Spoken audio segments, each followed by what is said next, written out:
Ogun abẹ́lé orí kejìdínláàádọ́rin. Ojukwu kéde fún gbogbo ọmọ Biafra. Ó ní àsìkò náà dé wàyí tí òun fẹ́ ṣe iṣẹ́ ìyanu tí òun ti ń lérí pé òun fẹ́ ṣe fún gbogbo wọn. Bó tilẹ̀ jẹ́ pé Olúṣẹ́gun Ọbásanjọ́ kò fẹ́ kí àwọn ọ̀gá òun àti iléeṣẹ́ àwọn sọ́jà lẹ́kọ̀ọ́ mọ ohun tó ń ṣẹlẹ̀, bẹ́ẹ̀ ni kò sì fẹ́ kí àwọn olórí ìjọba mọ ètò tí òun ń ṣe, nítorí wọ́n ti sọ pé kí òun má ṣe ìyẹn. Wọ́n sì ti sọ fún un pé ọ̀tọ̀ ní ọ̀nà tí àwọn fẹ́ kó gbà. Síbẹ̀ awo ọ̀rọ̀ náà lu jáde. Àwọn ará Èkó gbọ́ ohun tó ń ṣẹlẹ̀ nílẹ̀ Ìgbò. Wọ́n gbọ́ ohun tí àwọn ọmọ ogun kọmándó ń ṣe lábẹ́ Ọbásanjọ́. Ṣé ẹ̀rù tó ń ba òun ni pé bí àwọn ìgbìmọ̀ tó ń ṣètò ogun náà nílùú Èkó bá gbọ́, tàbí tí ọ̀rọ̀ bá di ohun tí àwọn olórí ìjọba mọ̀ sí, ó ṣeé ṣe kí wọ́n dá òun dúró, kí wọ́n sọ pé òun ò gbọ́dọ̀ jagun níbẹ̀ yẹn mọ́. Ọ̀nà tí àwọn fẹ́ kí òun gbà náà ni kí òun gbà. Òun kò sì gbọ́dọ̀ yí àṣẹ wọn padà mọ́. Ohun tí kò ṣe fẹ́ kí wọ́n gbọ́ ọ̀rọ̀ náà rárá nìyẹn. Kò fẹ́ kí àwọn èèyàn yìí mọ ohun tó ń lọ. Òun kàn fẹ́ máa jagun náà lọ ni. Ó ti mọ̀ pé bí ọ̀rọ̀ náà kò bá ṣeé ṣe, kí á lòun yóò yí bìrí padà. Nígbà tí wọ́n sì ti ṣe àṣeyọrí níbẹ̀ náà, kò tí ì lè pariwo ọ̀rọ̀ náà síta. Ṣùgbọ́n àwọn ará Èkó gbọ́. Ọ̀rọ̀ náà dé ọ̀dọ̀ ìjọba, ó sì dé ọ̀dọ̀ àwọn tí wọ́n ń pàṣẹ ogun. Ohun tó ń yà wọ́n lẹ́nu ni pé báwo ni Ọbásanjọ́ ṣe ṣètò náà tí àwọn ọmọ ogun kọmándó fi so ìlú Aba papọ̀ mọ́ Umuahia, tí wọ́n fi gba gbogbo agbègbè náà kúrò lọ́wọ́ àwọn ọmọ ogun Ojukwu, tó wá jẹ́ pé láti Aba títí wọ ìlú Umuahia yìí kídá àwọn ọmọ ogun Nàìjíríà ló wà níbẹ̀, tí kò sì sí àwọn ọmọ ogun míì ju àwọn ọmọ ogun kọmándó lọ. Àwọn ọmọ ogun Biafra tí wọ́n pàdé lọ́nà ti di ẹni àwátì. Àwọn tí wọ́n dúró pé kí àwọn yọwọ́ ìjà kò ní ọta ìbọn tó tó láti fi kojú àwọn ọmọ ogun Ọbásanjọ́ wọ̀nyí, tí wọ́n ń fi gbogbo ara yọná bíi Ṣàngó ní tiwọn, tí ọta ìbọn wọn sì ń fò jáde fòròfòrò, tí kò sẹ́ni tó lè dúró nínú àwọn ọmọ Biafra, tó ṣe pé níṣe ni kálukú wọn ń sá lọ. Nígbà tí yóò sì fi tó àárín ọjọ́ mẹ́ta, àwọn ọmọ Biafra wọ̀nyí ti fọ́nká. Wọn kò sì lè dúró sójú kan mọ́ nítorí àwọn ọmọ ogun kọmándó ti ká wọn mọ́. Ìròyìn tí àwọn tí wọ́n wà ní Èkó gbọ́ rèé. Ìyẹn àwọn olórí ológun tí wọ́n jẹ́ ọ̀gá Ọbásanjọ́ fúnra ẹ̀. Yakubu Gowon tí í ṣe olórí ìjọba ológun Nàìjíríà nígbà náà ló fẹ́rẹ̀ jẹ́ pé inú ẹ̀ dùn jùlọ. Ìdí sì ni pé kinní kan ti ń ṣẹlẹ̀ tí àwọn tí wọ́n wà lójú ogun kò mọ̀. Àwọn aráàlú pàápàá kò mọ̀. Bí kinní ọ̀hún bá sì ṣẹlẹ̀ tí gbogbo ayé mọ̀, ohun tí yóò fa ìfàsẹ́yìn àti àkóbá ńlá bá Nàìjíríà ni. Látìgbà tí ogun náà ti bẹ̀rẹ̀ ní ilẹ̀ Ghana ti ń wà lẹ́yìn ìjọba ológun Nàìjíríà, tí wọ́n sì ń fẹ́ kí Nàìjíríà wà ní ìṣọ̀kan. Kí ogun tó bẹ̀rẹ̀ pàápàá, nígbà tí omi ìjà náà ṣẹ̀ṣẹ̀ ń lọ wọ́ọ́rọ́wọ́, olórí ilẹ̀ Ghana ìgbà náà ló pe ìpàdé pàtàkì sí Àbúrì. Ó ní kí ọ̀tún àti òsì, kí àwọn aṣáájú Ìgbò àti aṣáájú Nàìjíríà ìgbà náà wá, kí àwọn jìjọ sọ̀rọ̀ náà ní ìtùbí-ìnùbí, kó má di ohun tó ń la ogun lọ. Ìpàdé náà ni wọ́n ń pè ní ìpàdé Àbúrì, níbi tí Yakubu Gowon àti Emeka Ojukwu ti kọ́kọ́ jọ pàdé lẹ́yìn tí wọ́n ti fi bí ọdún kan lérí síra wọn, tí wọn kò sì fojú kan ara wọn. Kì í ṣe pé Ojukwu déédéé lọ sí ìpàdé náà, bẹ́ẹ̀ ni kì í ṣe pé Gowon pàápàá déédéé lọ. Ṣùgbọ́n ní àsìkò náà, Ghana ló fẹ́rẹ̀ dàbí olórí fún gbogbo àwọn orílẹ̀-èdè West Africa. Ẹnu àwọn olórí orílẹ̀-èdè náà tólẹ̀ nínú gbogbo ohun tó bá ti kan ilẹ̀ Áfíríkà pátá. Àwọn gan làwọn òyìnbó máa ń wò lójú, ohun tí wọ́n bá sì ti sọ abẹ́lóge. Nítorí bẹ́ẹ̀, nígbà tí Ghana pe ìpàdé pé kí àwọn tí wọ́n fẹ́ bẹ̀rẹ̀ ìjà ní Nàìjíríà wá sípàdé, gbogbo àwọn aṣáájú nínú ìjọba ológun Nàìjíríà ìgbà náà ni wọ́n lọ. Bẹ́ẹ̀ ni Ojukwu wá pẹ̀lú àwọn aṣáájú ìjọba ìpínlẹ̀ Eastern Region. Àwọn méjèèjì sì lọ sípàdé náà. Wọ́n jọ pàdé níbẹ̀rẹ̀ ọdún 1967 ni. Bó tilẹ̀ jẹ́ pé ìpàdé náà kò yanjú ọ̀rọ̀ yìí, nítorí àwọn tí wọ́n lọ sípàdé náà yẹ àdéhùn tí wọ́n jọ ṣe lọ́hùn-ún. Síbẹ̀ gbogbo ayé ló mọ̀ pé Ghana ti gbìyànjú tiwọn, wọn kò sì ṣègbè lẹ́yìn ẹnìkan. Gbogbo ohun tí àwọn ń wá nígbà náà ni àlàáfíà fún Nàìjíríà àti àlàáfíà fún ilẹ̀ Áfíríkà gbogbo. Nígbà tí ọ̀rọ̀ wá rí bó ti rí yìí, tí kinní náà di ogun rẹpẹtẹ, ẹ̀yìn Nàìjíríà ní Ghana wà. Wọ́n ní wọn kò fẹ́ ohun tí yóò pín Nàìjíríà sí wẹ́wẹ́. Bẹ́ẹ̀ ni wọn kò fara mọ́ ẹ̀yà tó bá ń tako ìjọba àpapọ̀, nítorí ohun tó lè fọ́ orílẹ̀-èdè náà ni. kò sóhun tíjọba Nàìjíríà fẹ́ tí Ghana kò ṣe ní gbogbo àsìkò yìí.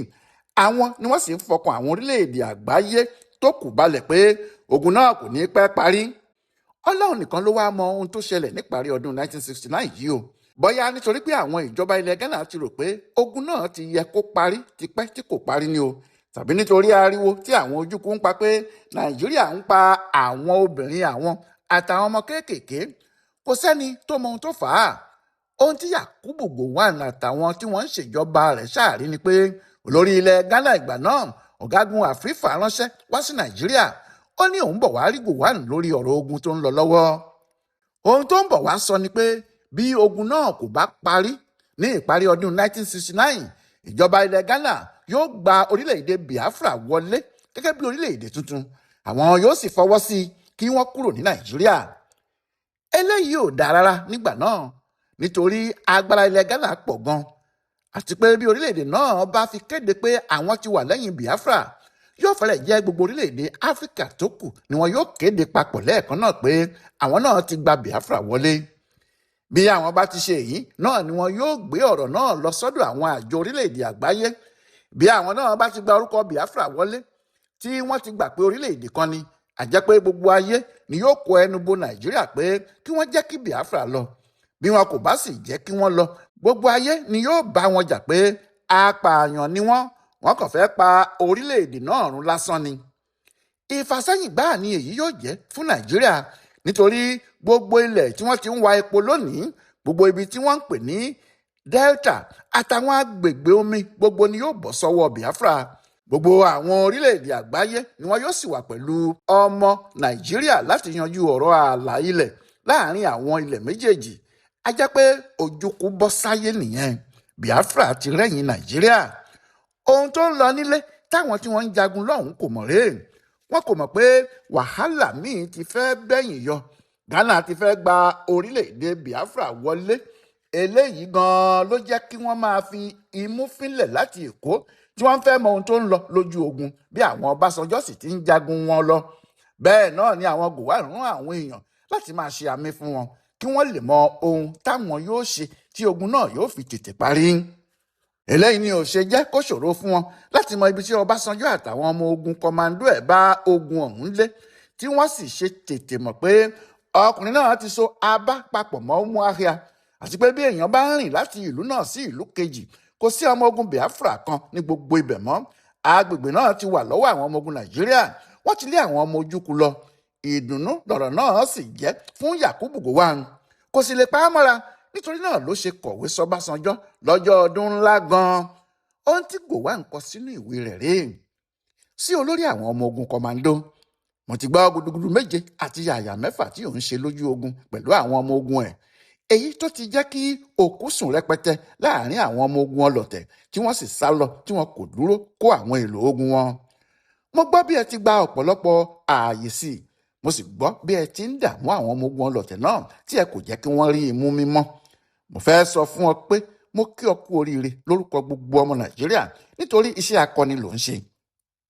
Àwọn ìjà tí àwọn ọmọ ogun rẹ̀ jà lẹ́nu ọjọ́ mẹ́ta yìí dáa púpọ̀, nítorí ó fòpin sí gbogbo agídí táwọn ọmọ ogun ọlọ̀tẹ̀ ń ṣe látọjọ́ ìwá, tó jẹ́ bí wọ́n ti ń lé wọn ni wọ́n tún ń padà, tó sì di nǹkan ewu àti ìjayà ńlá, nítorí kò sẹ́ni tó mọ̀ bóyá àwọn ọmọ ogun ọlọ̀tẹ̀ náà yóò kúkú kápá àwọn ọmọ ogun Nàìjíríà tó wà lágbègbè wọn.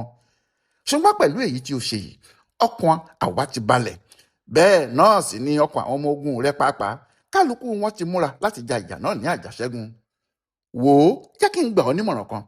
Níwọ̀n ìgbà tí ẹ ti jagun débi tí ẹ jà á dé yìí, níṣe ni kí o yí ojú ìbọn rẹ kọ ọ̀pọ̀n ẹ̀mí àwọn ọlọ̀tẹ̀ náà kí ẹ kúkú yanjú wọn lẹ́ẹ̀kan. Máa jagun gba ọwọ́ ọ̀tún rẹ lọ bẹ́ẹ̀ yẹn, kí ẹ sì já kí ẹ gba pápákọ̀ òfurufú táwọn ọmọ ogun ọlọ̀tẹ̀ yìí ń lò. Ó dá èmi lójú pé bí ọwọ́ yín bá ti tẹ pápá ọkọ̀ òfurufú yìí, ẹ̀mí àwọn ọmọ ogun ọlọ̀tẹ̀ kò lè gùn mọ́, bí ìgbà tí ẹ ti dáná sí wọn lábẹ́ ni. Ẹ máa sáré lọ, ẹ má dúró. Bí ẹ sì ti ń lọ ni kí ẹ máa dáná ìbọn yá àwọn ọlọ̀tẹ̀. Mo fẹ́ gbọ́ pé gbogbo wọn ti sọ̀rẹ́ndà. Àwọn tí kò bá sì sọ̀rẹ́ndà nínú wọn, mo fẹ́ gbọ́ pé ẹ ti yanjú wọn. Àdúrà tí mò ń gbà fún yín ni pé kó máa rí bẹ́ẹ̀ lọ o, kí ẹ máa ṣẹ́gun lórí ìṣẹ́gun, kí ẹ máa lé àwọn ọmọ ogun ọlọ̀tẹ̀ kí wọ́n sá jìyàjìyà, kí ìdààmú sì pọ̀ fún wọn débi pé wọn ò ní lè dúró kojú yín mọ́. lẹ́ẹ̀kan sí i mo kí gbogbo ọmọ ogun kọmáńdó ẹ kú oríire o. ìwé tí olórí ìjọba ológun nàìjíríà ìgbà náà Yakubu Gowon kọ sí Olúṣẹ́gun Ọbásanjọ́ tí í ṣe olórí àwọn ọmọ ogun kọmáńdó nìyẹn lọ́jọ́ kìíní oṣù kìíní ọdún 1970 nítorí pé inú ẹ̀ dùn pé òun yóò rí nǹkan sọ nígbà tí àfífà bá wá bá òun láti Ghana. òun yóò lè sọ fún un pé ọjọ́ kúkúrú ni orílẹ̀-èdè Biafra ní nílẹ̀ alààyè. ẹ̀mí ìjọba àti orílẹ̀-èdè náà kò gùn mọ́ rárá kí wọ́n má hèrà tí kò lọ́mọ nínú, kó má tẹ̀lé àwọn Biafra lásìkò tí wọ́n ń gbọ̀nà ọ̀run lọ. lóòótọ́ sì ni àfífà wá, ohun tí Gowon sì sọ fún náà nìyẹn. bẹ́ẹ̀ ni ọkùnrin náà gbé jẹ́, ó ní òun yóò padà sílé, òun yóò sì bá àwọn èèyàn ìjọba òun sọ̀rọ̀, àwọn yóò tún dúró fún ìgbà díẹ̀, àwọn yóò wòye ohun gbogbo tó ń lọ. nígbà náà ni àwọn yóò tó mọ ohun tí àwọn yóò ṣe. Yakubu Gowon sọ fún olórí ilẹ̀ Ghana yìí pé kí wọ́n má ṣe kánjú tu olú ọ̀ràn o, nítorí igba ò ní kún ìkòkò, àti pé bí wọ́n bá gbọ́ kúkú òjò tí wọ́n torí ẹ̀ dá omi agbádànù, bí òjò tó rọ̀ kò bá kún abọ́ ìmumi ńkọ́, èwo ni wọn yóò ṣe o. nígbà tí ọ̀rọ̀ ti dà báyìí, tí àwọn olórí iléeṣẹ́ ológun ti gbọ́, tí olórí ìjọba pàápàá ti gbọ́, Ọbásanjọ́ fúnra ẹ̀ sáré wá sí Èkó, ó wá sọ́dọ̀ àwọn ọ̀gá rẹ̀, ó wá ṣàlàyé ohun tó ń lọ lójú ogun lọ́hùn fún wọn, àti bí àwọn ṣe jagun náà tí wọ́n fi débi tí wọ́n dé, pẹ̀lú ohun tó tún wà lọ́kàn àwọn tí àwọn fẹ́ ṣe. ní ọjọ́ kìíní oṣù kìíní ọdún 1970 gan lòun sáré wá sẹ́kọ̀ọ́ bẹ́ẹ̀ tó wá ṣàlàyé fún àwọn ọ̀gá rẹ̀ gbogbo, nígbà tó ṣe pé ọgbọ́n orí ẹ̀ ló lò tó fi jagun náà débi tó dé yìí. òun àtàwọn aṣáájú ogun tí wọ́n ń bá a ṣiṣẹ́, kò sẹ́nìkan nínú àwọn ọ̀gá rẹ̀ tí yóò tún sọ fún un pé kó má ṣe ohun tó bá fẹ́ ṣe.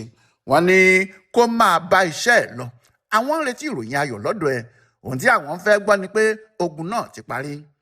bẹ́ẹ̀ ni Ọbásanjọ́ tún sáré padà sí Pọ́tà níbi tó fi ṣe ibùdó, ó sì ń fẹ́ kí ètò ogun jíjà tuntun míì bẹ̀rẹ̀ lẹ́sẹ̀kẹsẹ̀.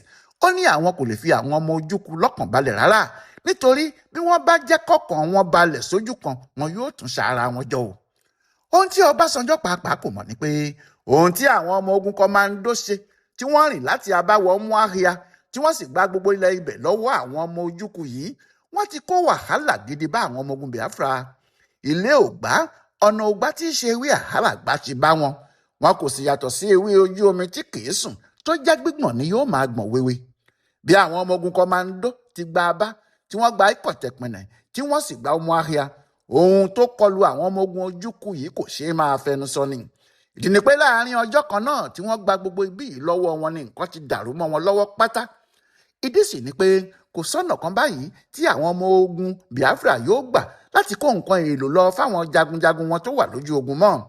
bí wọ́n bá fẹ́ kó ọta ìbọn tàbí ìbọn fún wọn, kò sọ́nà tí wọ́n lè gbà débẹ̀. ibi tí wọ́n lè fẹsẹ̀ rìn gbà yóò ná wọn tó 50 máìlì kí wọ́n tó dé ibi tí àwọn jagunjagun yìí wà. ìyẹn bí wọn kò bá ti pa wọ́n sọ́nà kí wọ́n tó dọ̀hún. bí ohun gbogbo ṣe wà náà rèé. ṣùgbọ́n àwọn ológun àrà ọ̀tọ̀ tí ojúkú gbé dìde, tí wọ́n máa ń jagun nígbà tí nǹkan bá lè wà níbẹ̀ tí àwọn ń bá ogun náà lọ, wọ́n ń jagun títí tí èèlò ogun tó wà lọ́wọ́ wọn àti ọ̀tá àti ìbọn wọn tó fi tán pátápátá. èyí tó wá le jù ni pé ẹ̀rọ ìbánisọ̀rọ̀ tí wọ́n fi ń bá ara wọn sọ̀rọ̀, tí wọ́n fi ń sọ ohun tó bá ń lọ fún iléeṣẹ́ ológun Biafra ti bọ́ sọnù níbi tí àwọn ọmọ ogun Ọbásanjọ́ ti ń lé wọn lọ.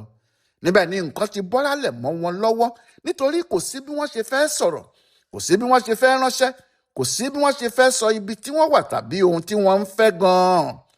nídìí èyí, ọ̀pọ̀lọpọ̀ àwọn ọmọ ogun Biafra tí ọta inú ìbọn wọn bá ti tán kì í dúró mọ́. wọn yóò ya abọ́ aṣọ tí wọ́n fi ń jagun sílẹ̀, wọn yóò sá lọ bámúbámú. wọ́n lè wọ inú igbó, wọ́n sì lè darapọ̀ mọ́ àwọn aráàlú tí wọ́n ń rìn lọ. wọn yóò sì fa aṣọ ara wọn ya, tí wọn yóò kó eruku sórí tí kò sẹ́ni tí yóò mọ̀ pé sọ́jà agbébọn ni wọ́n, tàbí pé wọ́n tiẹ̀ ti yìnbọn rí rárá. nígbà tí nǹkan le báyìí, tí gbogbo nǹkan sì lọ́jú pọ̀, tí àwọn olórí ogun Biafra kò sì mọ ohun tí wọn yóò ṣe, Ojukwu tún ránṣẹ́ pé gbogbo wọn. ó ní kí wọ́n máa bọ̀, òun fẹ́ sọ̀rọ̀ fún wọn, nítorí òun ti ní ètò ọ̀tun kan tí àwọn fẹ́ ṣe. ètò náà ni yóò sì fòpin sí ìhàlẹ̀ àwọn ọmọ ogun kọmáńdó àti àwọn ọmọ ogun Nàìjíríà tó kù, nítorí àsìkò iṣẹ́ ìyanu tí òun ti ń sọ láti ọjọ́ yìí ló ti dé yìí o. ó ní kí gbogbo àwọn olórí ológun wá bá òun ṣèpàdé ní ọjọ́ 5 oṣù kìíní ọdún 1970. ó ní lọ́jọ́ náà lòun yóò tú àṣírí tí wọn kò mọ̀ fún wọn, òun yóò sì sọ bí wọn yóò ṣe ṣẹ́gun ọmọ Nàìjíríà fún wọn.